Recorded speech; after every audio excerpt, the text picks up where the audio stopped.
Hello students, कल की class में हमने दर्पण के उपयोग तथा गोलीय दर्पण के लिए चिन्ह नियम का अध्ययन किया था। आज हम दर्पण सूत्र के बारे में पढ़ेंगे कि दर्पण सूत्र क्या होता है।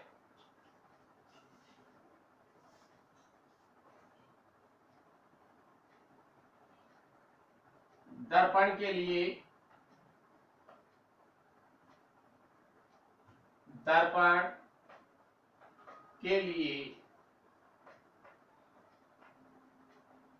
बिंब की दूरी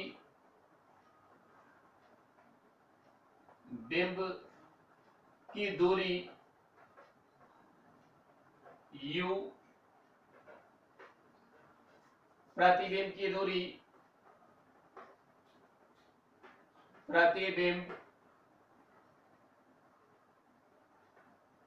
की दूरी v तथा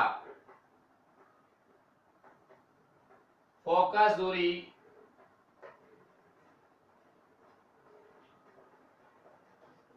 स्मॉल f में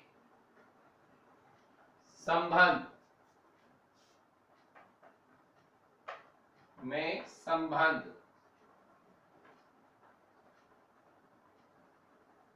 इसको हम बोलते हैं दर्पण सूत्र। जो यूवीएफ में संबंध निकालेंगे वो कहलाता है दर्पण सूत्र, जो हमारे न्यूमेरिकल्स वगैरह सब में काम आएगा। दर्पण सूत्र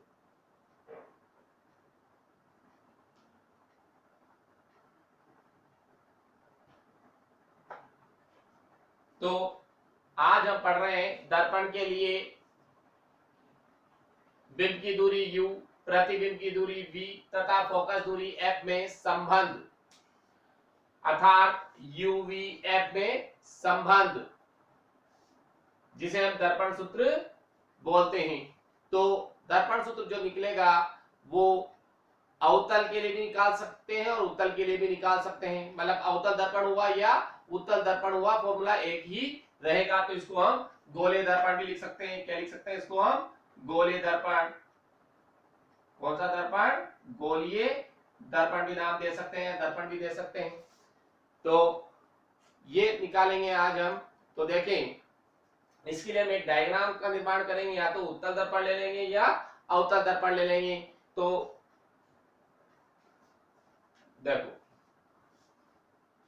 ये हम अवतल दर्पण से इसका निर्माण कर रहे हैं। पहले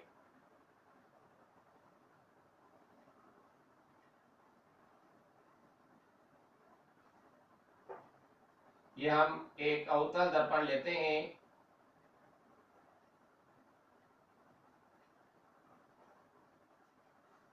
और यह अवतल दर्पण का मुख्य अक्ष है। मुख्य अक्ष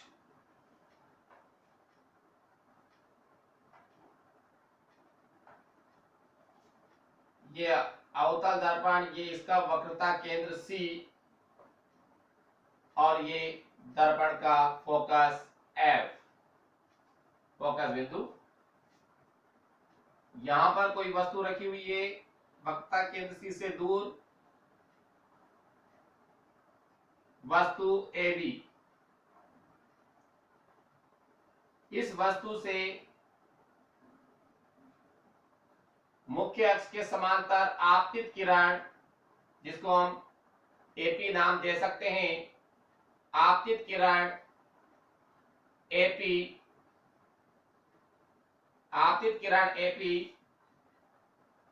अवतल दर्पण से परावर्तन के पश्चात, जैसा कि हमने पढ़ा था कि जो किरणें होती हैं, हमने 4 प्रकार की किरण पढ़ी है अवतल दर्पण के लिए।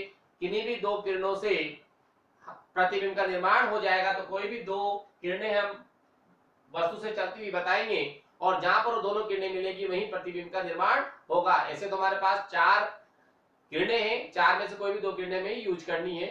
तो ये पहली किरण ले ली हमने, एक किरण मुख्य अक्ष के समांतर जा रही है और अवतल दर्पण से परावर्तन के पश्चात मुख्य फोकस से होकर गुजरती है। ये फर्स्ट किरण। दूसरी हमारे पास है मुख्य फोकस से जाती, इसको भी ले सकते हैं, या चौथे नंबर की किरण थी हमारे पास, जो किरण ध्रुवों पर, जो किरण ध्रुवों पर आपतित होती है, ये ध्रुव ओ ले सकते हैं इसको हम, जो किरण ध्रुवों पर आपतित होती है वह किरण उतने ही या उतने ही डिग्री का कोण या उतना ही कोण बनाते हुए अवतल दर्पण से परावर्तित हो जाती है। क्या हो जाती है? उतने ही कोण से अवतल दर्पण से क्या हो जाती है? परावर्तित। उतने ही डिग्री का कोण बनाते हुए या उतना ही कोण बनाते हुए यहां से परावर्तित हो गई ये किरण। जहां पर ये दोनों किरणें क्रॉस करेंगी वहां पर ही प्रतिबिंब का निर्माण होगा। तो ये दोनों किरणें ए डैश पर एक दूसरे को क्रॉस करती है, दोनों ही परावर्तित किरणें एक दूसरे को ए डैश पर क्रॉस करती है, तो यहाँ पर निर्माण हुआ प्रतिबिंब का ए डैश बी डैश। ये प्रतिबिंब वस्तु से छोटा होगा, उल्टा होगा और वास्तविक होगा, क्योंकि यहाँ पर वास्तव में किरणें मिल रही हैं। एक बार और हम देख लें, ए भी एक वस्तु है, इस वस्तु से चलने वाली मुख्य अक्ष के समांतर चलने वाली आपतित किरण एपी अवतल दर्पण से परावर्तन के पश्चात मुख्य फोकस से होकर गुजरती है। ये पहली किरण। दूसरी किरण, वस्तु एबी से चलने वाली किरण एओ दर्पण के ध्रुव पर आपतित होती है और परावर्तन के पश्चात इतना ही कोण बनाते हुए परावर्तित होकर बिंदु ए डैश पर मिलती है। तो ये दोनों किरणें बिंदु ए डैश पर मिली, यहां पर ही प्रतिबिंब बनेगा, जिसे हमने ए डैश नाम दे दिया। तो ए डैश बी डैश क्या हो गया? प्रतिबिंब हो गया। अब हम इसका डेरिवेशन देखेंगे। तो हमने बना ली इसकी रचना, इस डायग्राम की रचना क्या है। तो सबसे पहले हम इसकी थ्योरी लिख लेते हैं कि चित्र में एक अवतल दर्पण प्रदर्शित किया गया है। इस अवतल दर्पण के लिए हम यूवी एफ में संबंध ज्ञात करना चाहते हैं। उपरोक्त चित्र में एक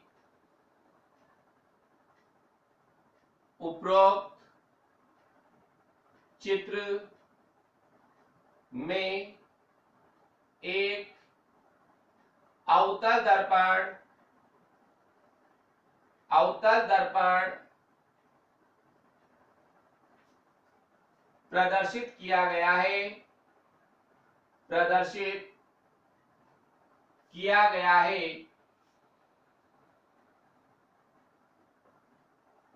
दर्पण प्रदर्शित किया गया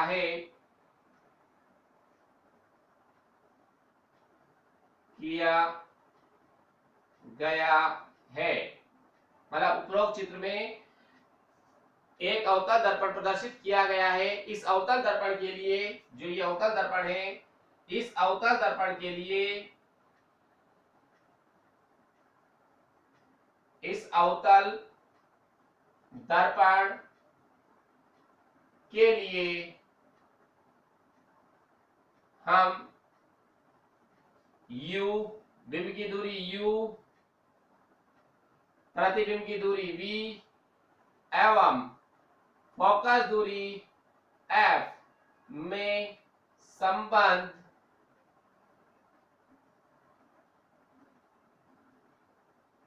ज्ञात करेंगे। मतलब जो डायग्राम दिया गया अवतल दर्पण का डायग्राम हमारे पास है, और इसके लिए हम यूवी, इस अवतल दर्पण के लिए हम यूवी एफ में संबंध ज्ञात करेंगे। तो इसके लिए हम देखते हैं, सबसे पहले डायग्राम हम लेते हैं। ये फर्स्ट डायग्राम हम ले रहे हैं। ये वाला त्रिभुज देख लें हम गौर से, ए ओ बी, त्रिभुज ए ओ बी। ये देखो, ये मैं इसको शेडेड कर रहा हूं इस त्रिभुज को। ये वाला त्रिभुज, इस त्रिभुज की बात कर रहा हूं। पहला त्रिभुज में जो ले रहा हूं, त्रिभुज ए ओ बी ले रहा हूं।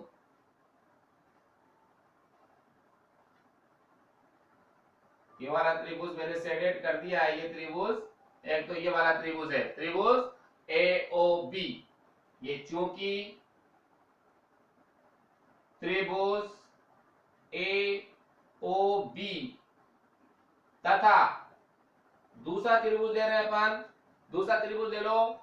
कौन सा त्रिभुज? AOB। दूसरा त्रिभुज कौन सा है हमारे पास? ये वाला।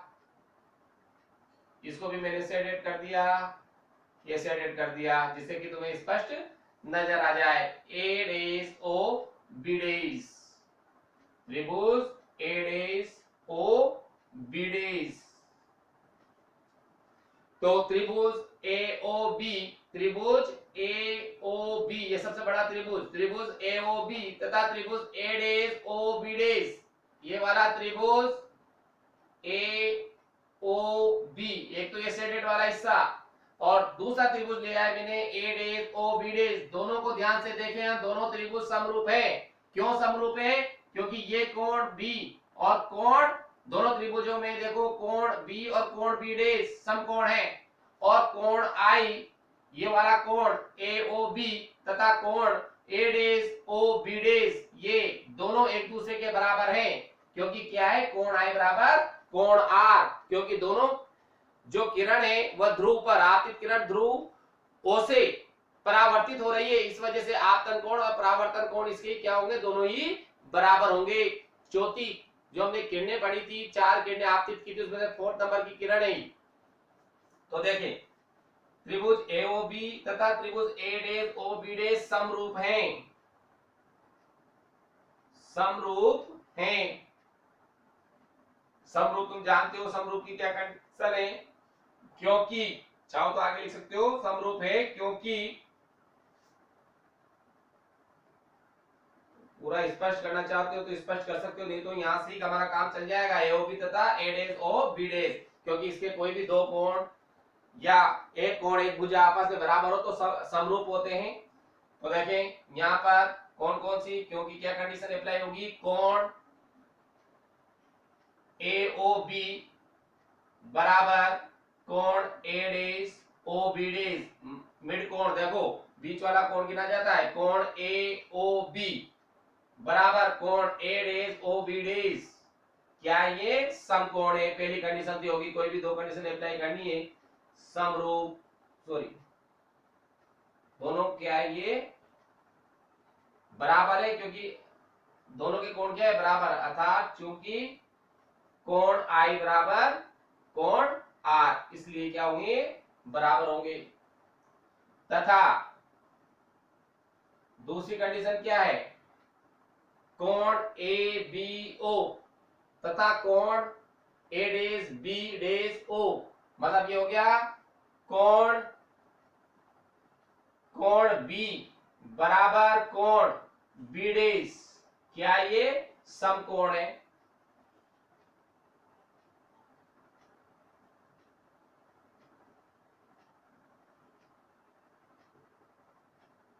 तो ये इसकी दो कोण आपस में बराबर हो गए, इसलिए ये क्या होगा? समरूप होगा। रीजन लिख दिया मैंने, कोण AOB तथा कोण AOB समरूप है, क्योंकि कोण AOB बराबर मतलब कोण I बराबर कोण R इसमें, और कोण B और कोण B ये दोनों ही क्या है? यहाँ पर समकोण है। तो दो कंडीशन अप्लाई होगी, या तो दो कोण बराबर हो, या दो भुजाएं बराबर हो, या एक कोण एक भुजा बराबर हो, तो समरूप कंडीशन हो गई। तो देखिए अब, तो जब ये समरूप हो गए तो इसकी वाली भुजा, इस वाली भुजा, इन दोनों का अनुपात इनकी दूरियों के अनुपात के बराबर होगा, इसलिए समरूपता की कंडीशन लगा देंगे अपन। ये समरूप है तो इसकी कंडीशन लग जाएगी, AB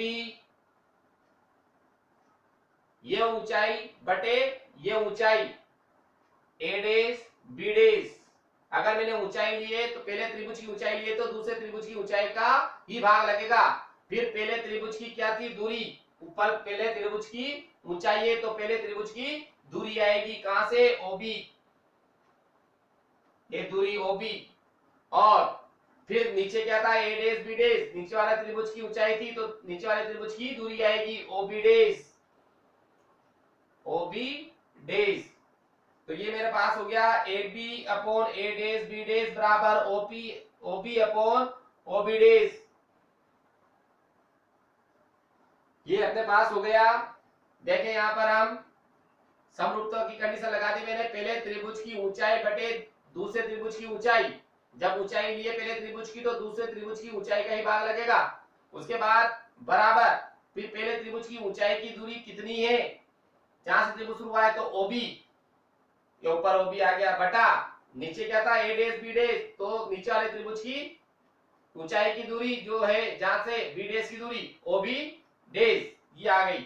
अब देखें हम ओबी तो कितना है मेरे पास, बी क्या है यहाँ वस्तु है, ए बी क्या है वस्तु, तो ये होगी वस्तु की दूरी। तो वस्तु की दूरी क्या होगी माइनस, क्या होगी वस्तु की दूरी माइनस यू, क्योंकि तुम्हें मैंने कल नियम बताए थे चिन्ह परिपाटी में। क्या नियम थे चिन्ह परिपाटी में, कि आपतित किरण की दिशा में मापी जाने वाली दूरियां धनात्मक और आपतित किरण से विपरीत दिशा में मापी जाने वाली दूरियां क्या होती है, क्या होगी ऋणात्मक।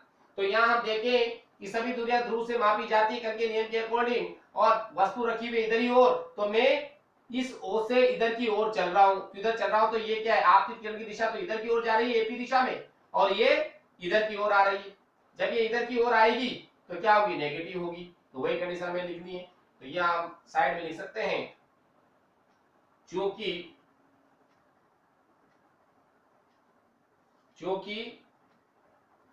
ओबी वस्तु की दूरी, मतलब ओबी लिख लो, ओबी लिख देते हैं, क्योंकि ओबी बराबर माइनस यू। भाई बिंब की दूरी क्या है, बिंब की दूरी यू है यहां से लेकर यहां तक की, तो ये हो गई तुम्हारे पास माइनस यू, ये लेकर यहां से लेकर यहां तक की दूरी है माइनस यू। ठीक है, अब बात करें हम ओबी, ओबी डेज, ये प्रतिबिंब बन रहा है तो प्रतिबिंब की दूरी, ये ओबी डेज प्रतिबिंब है, और ओबी डेज की दूरी क्या हो जाएगी, ये भी इधर से उल्टी नापी जाएगी, क्योंकि आपतित किरण की दिशा तो ये है, और अब मैं इसको इधर की ओर नापूंगा तो ये भी क्या होगी माइनस में, क्योंकि आपतित किरण यू और दूरी ऐसे नाप रही है, तो क्या होगा उससे विपरीत तो माइनस में होगी।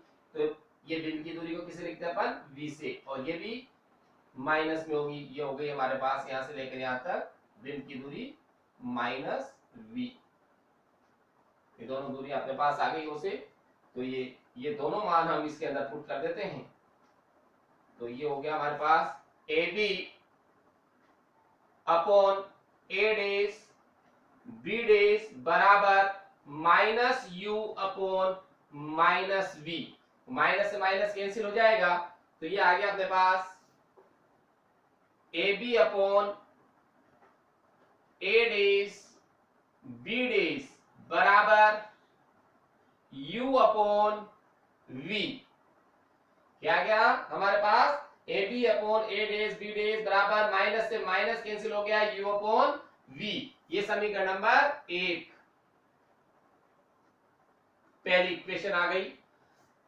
कल जो चिन्ह नियम पढ़े थे वो चिन्ह नियम यही यूज हो रहे हैं, क्योंकि देखो ये चिन्ह नियम ही काम में आ रहे हैं। ओबी, ओबी क्या है, ये तो वस्तु की दूरी तो यू तो लिखूंगा मैं, लेकिन यहाँ पर देख रहे हैं हम कि ओ से लेकर बी की ओर दूरी को मापा जा रहा है, और किरण ए से पी की ओर जा रही है, हम ओ से बी की ओर आ रहे हैं, तो मतलब क्या हो गया ये माइनस में, क्योंकि उधर की ओर ही जाते तो उसी दिशा में चलते हम तो पॉजिटिव होता, लेकिन यहाँ पर क्या है ओ से हमेशा प्रत्येक दूरी ध्रुव से नापी जाती है, वस्तु यहाँ पर रखी हुई है और ध्रुव यहाँ से आएंगे तो हम इधर से यू ऐसे आएंगे, उधर से यू आएंगे, और किरण जा रही है उधर, तो किरण से विपरीत दिशा में आ रहे हैं, तो दिशा में आ रहे हैं तो माइनस यू।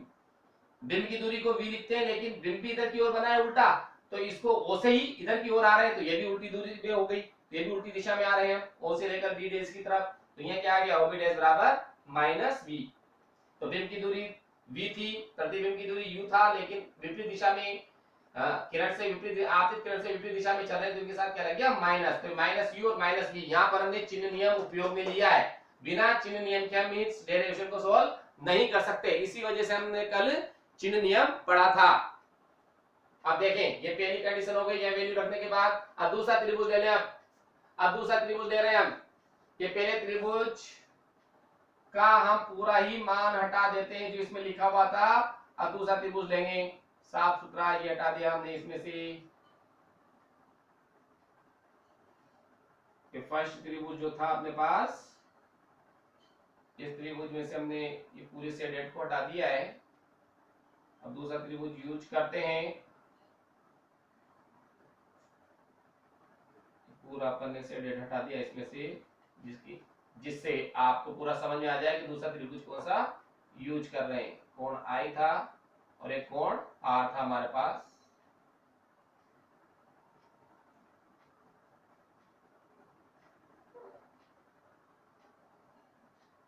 अब देखो, वो तो पहला त्रिभुज मैंने लिया था। अब दूसरा त्रिभुज जो अपन ले रहे हैं, और त्रिभुज देखो कौन सा ले रहे हैं हम। पहला त्रिभुज खत्म हो गया हमारे पास, एओबी था। पहला जो समरूप किया था हमने एओबी तथा ए डैश ओ बी डैश को। अब दूसरा त्रिभुज अगर हम देखें ध्यान से इसमें, तो दूसरा त्रिभुज क्या नजर आ रहा है। एक त्रिभुज तो अपन को साफ साफ नजर आ रहा है, जिनको मैं शेडेड कर रहा हूं। ये वाला एक त्रिभुज ही आ रहा है हमें नजर, और दूसरा त्रिभुज इसके सामने वाला त्रिभुज ही है, क्योंकि यहाँ एफ लिखा हुआ है, एफ लिख देंगे क्योंकि ये फोकस से जा रहा है। सॉरी, हाँ फोकस है, फोकस बिंदु। तो ये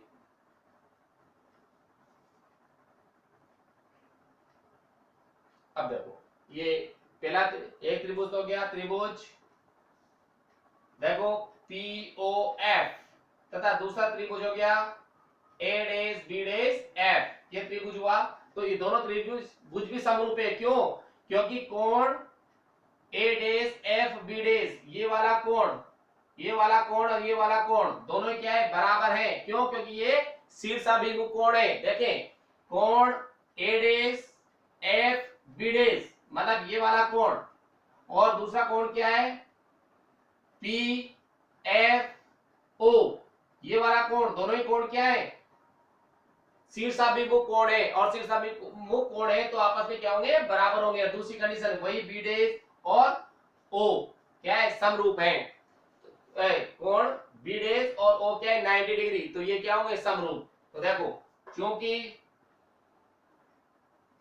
दूसरे त्रिभुज की तुलना कर रहे हैं हम, क्योंकि त्रिभुज पी ओ एफ, त्रिभुज पीओएफ तथा त्रिभुज A dash F B dash, sorry, त्रिभुज पीओएफ तथा त्रिभुज A dash B dash F, त्रिभुज A dash B dash F समरूप हैं। क्या ये समरूप हैं? वही कंडीशन हो जाएगी, क्योंकि कोण बी डैश और ओ क्या है, समकोण है। तो यहां लिख सकते हो तुम, कोण बी डैश बराबर कोण ओ। कोण ओ क्या ये, समकोण लगभग होंगे ये, बराबर समकोण। और कोण बी डैश, पहले इस त्रिभुज का लेंगे, सॉरी, पहले कोण इसका लिखेंगे बाद में, क्योंकि यहाँ पीओएफ लिख रखा है तो पहले इस कोण को लिखेंगे अपन, बाद में उसको लिखेंगे। तो यहाँ लिख देंगे पहले कोण ओ बराबर कोण बी डैश, क्योंकि ए डैश बी डैश बाद में लिया है अपन ने, ए डैश बी डैश एफ, और पीओएफ पहले लिया तो पहले पीओएफ के एंगल लिखेंगे, बाद में इसके लिखेंगे। तो ये हो गया समकोण। और वही पीओएफ में देखो दूसरा कोण कौन सा है शीर्षाभिमुख कोण में, तो कोण आ जाएगा पीएफओ। कोण पीएफओ बराबर कोण ए डैश एफ बी डैश, ए डैश एफ बी डैश क्या है ये, शीर्षाभिमुख कोण, शीर्षाभिमुख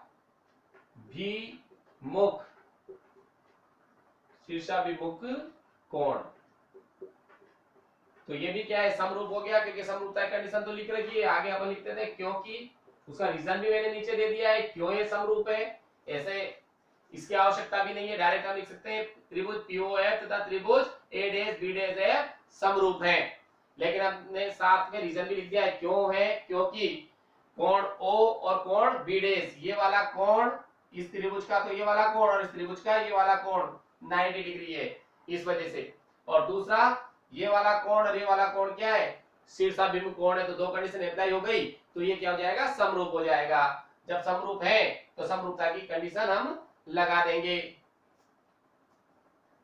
तो ये है, इसलिए यहां चाहो तो पूरा लिख सकते हो, इसलिए त्रिभुज पीओएफ समरूप त्रिभुज ए डैश बी डैश, तो समरूपता की कंडीशन से।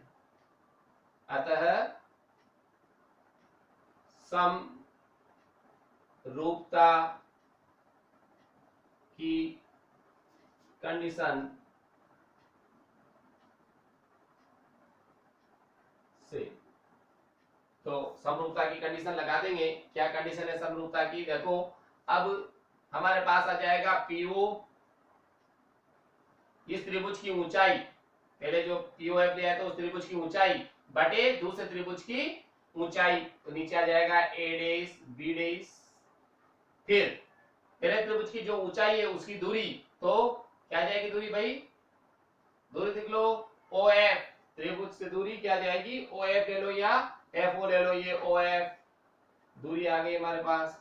फिर दूसरा त्रिभुज ए डेश बी डेश की दूरी क्या जाएगी B dash F, B dash F, ये दूरी आ गई।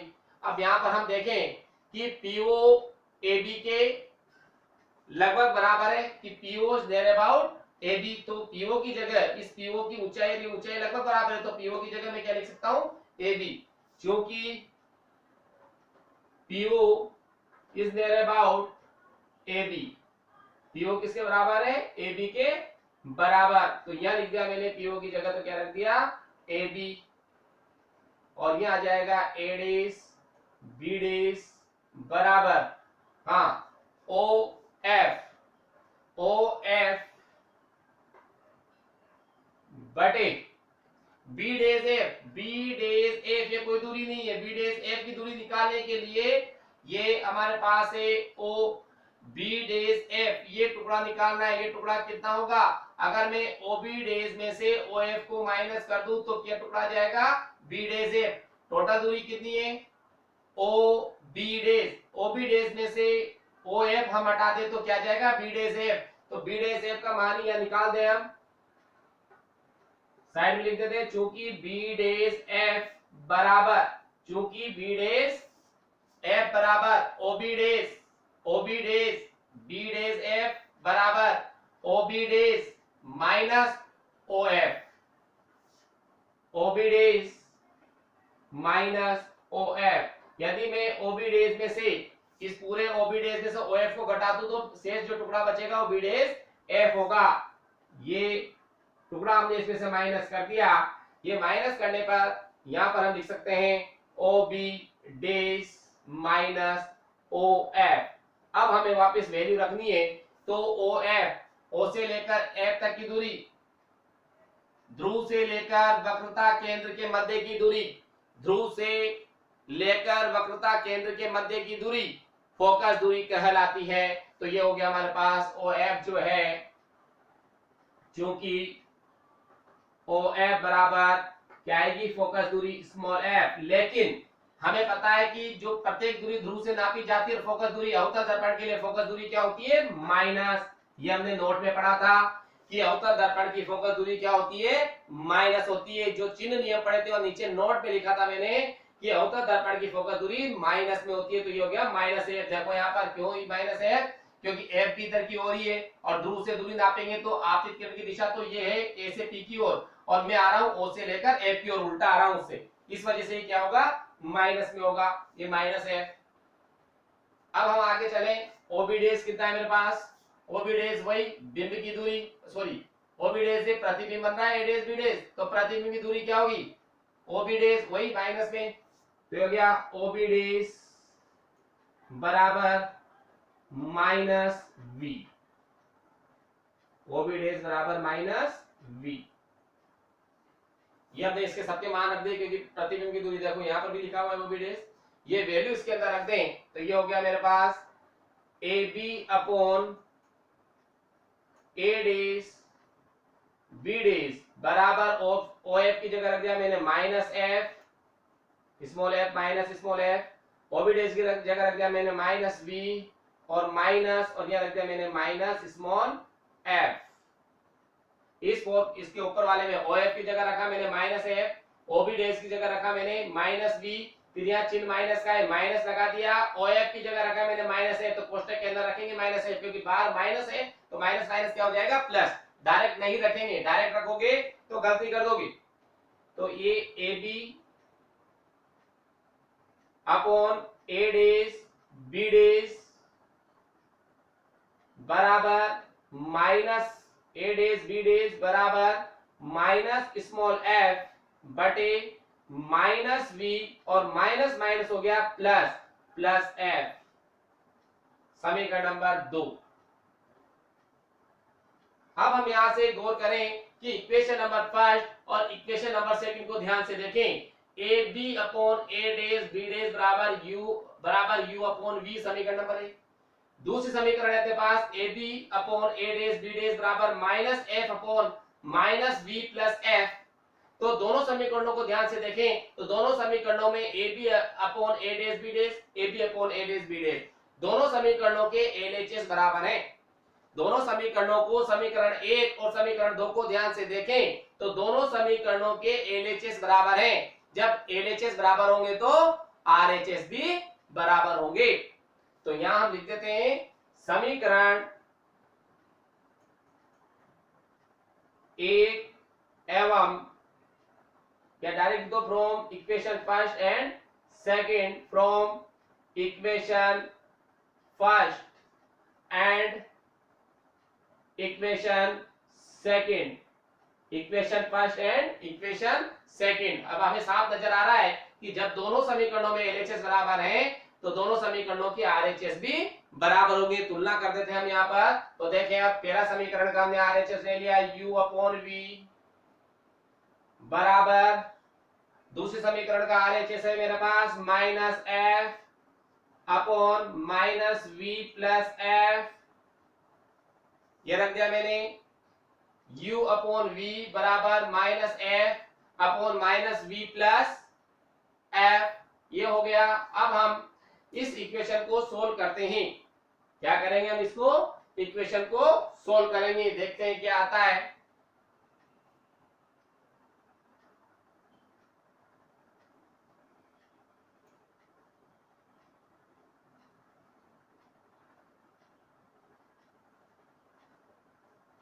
अब देखें, इसको मैंने वज्र गुणा किया, क्रॉस मल्टीप्लाई कर दिया इसको, तो देखो क्रॉस मल्टीप्लाई किया, इसको इससे गुणा कर रहे हैं, इसको इससे गुणा कर रहे हैं, क्रॉस मल्टीप्लाई। u को तो मैंने मल्टीप्लाई किया, u वज्र गुणा करने पर, चाहो क्या लिख दो, वज्र गुणा करने पर, वज्र गुणा करने पर। 10th क्लास में हमने न्यूमेरिकल सोल्व करें और मैथमेटिक्स वगैरह में हम करते ही रहते हैं वज्र गुणा। तो देखो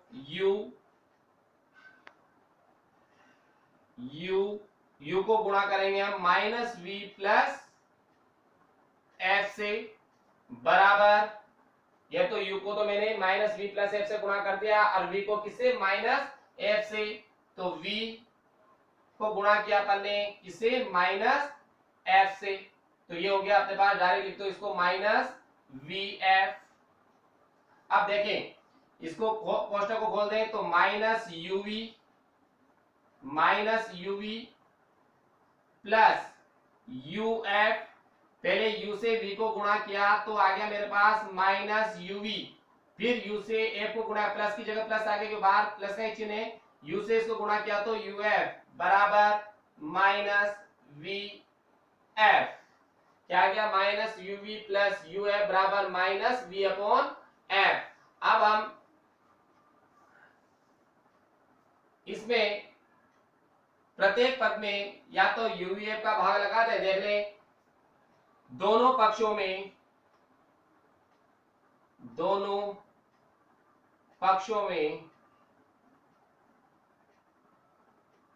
यूवीएफ, दोनों पक्षों में यूवीएफ का भाग देने पर अब हम इसके जो दोनों पक्ष हैं उनके अंदर यूवीएफ का भाग लगाते हैं और देखते हैं क्या प्राप्त होता है। तो यहां भाग दिया अपन ने, यहां पर समीकरण है मेरे पास LHS minus UV plus UF minus UV plus uf upon किसका भाग लगा रहे हैं इसमें हम, यूवीएफ का, यूवीएफ बराबर माइनस वीएफ अपॉन किसका भाग दे रहे हैं, यूवीएफ। ये भाग लगा दिया मैंने, क्योंकि लिख रखा है दोनों पक्षों में यूवीएफ का भाग देने पर, तो इससे कोई फर्क नहीं पड़ेगा। अगर हम यूवीएफ को काटेंगे तो वापस यूवीएफ से यूवी नीचे वाले यूवीएफ से यूवीएफ कट जाएगा और वही समीकरण प्राप्त हो जाएगी। मतलब इससे कोई इफेक्ट इक्वेशन पर नहीं आ रहा है। ऐसा नहीं कि एक पक्ष में भाग लगा दे दूसरे में भाग न लगाएं, उस कंडीशंस में क्वेश्चंस बदल जाएगा। लेकिन यहाँ पर हमने दोनों पक्षों में भाग लगाया है, तो अगर इनको काटेंगे तो वापस कट जाएगा, इक्वेशन वही वही रह जाएगी। मतलब इक्वेशन के ऊपर कोई इफेक्ट नहीं आ रहा है। अब देखें, दो भागों में तोड़ दिया मैंने इसको, uv minus uv upon uvf plus uf upon uvf बराबर माइनस वीएफ अपॉन यूवीएफ। यहां पर अपन ने माइनस यूवी प्लस यूएफ दो पद है, तो इसको अलग अलग दो भागों में तोड़ लिया। माइनस यूवी यूवीएफ मतलब ये यूवीएफ का इस वाले पद में भी भाग लग रहा है, इस वाले पद में भी भाग लग रहा है। तो मैंने पहले तोड़ा इस पद को, तो माइनस यूवी और इसके अंदर भाग दे दिया यूवीएफ का, एक भाग तो तोड़ दिया। बीच में काय का चिन्ह है प्लस का, ये प्लस लगा दिया। बाद में पद क्या है, यूएफ, यूएफ लिख दिया। फिर नीचे बटा में क्या है, यूएफ, यूएफ रख दिया बराबर, ये वो भी पद है। और चाहो तो इसको तो अपन काट के भी लिख सकते हैं। ये v से v कट गया, f से f कट गया, मतलब माइनस वन अपॉन u बचा यहाँ। तो अब इधर देखें, यहाँ पर कट रहा है f, v और f से, ये v और f कैंसिल, क्या बचा है यहाँ, u, तो माइनस वन अपॉन u। अब यह देखें, uv से uv कैंसिल और u से u कैंसिल, f से f कैंसिल, तो यहाँ बचा हमारे पास माइनस वन अपॉन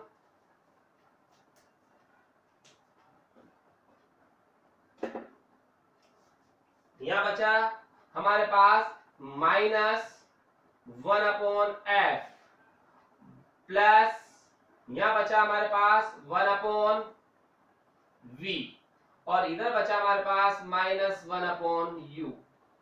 अब ऐसा करते हैं हम, इसमें से वन अपॉन एफ को उधर ले जाते हैं, प्लस का हो जाएगा, और इसको हम इधर लेकर आ जाते हैं।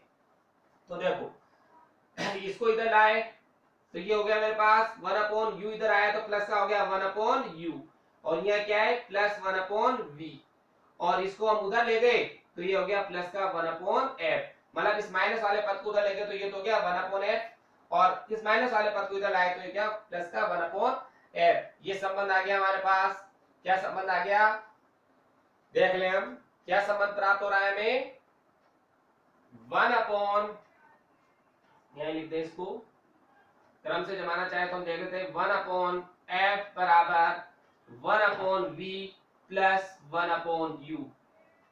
यही कहलाता है दर्पण सूत्र। क्या कहलाता है ये, दर्पण सूत्र। समीकरण नंबर 3, समीकरण 3 को ही हम यूवीएफ में संबंध या दर्पण सूत्र कहते हैं। तो यहां लिख सकते हैं अपन समीकरण 3 ही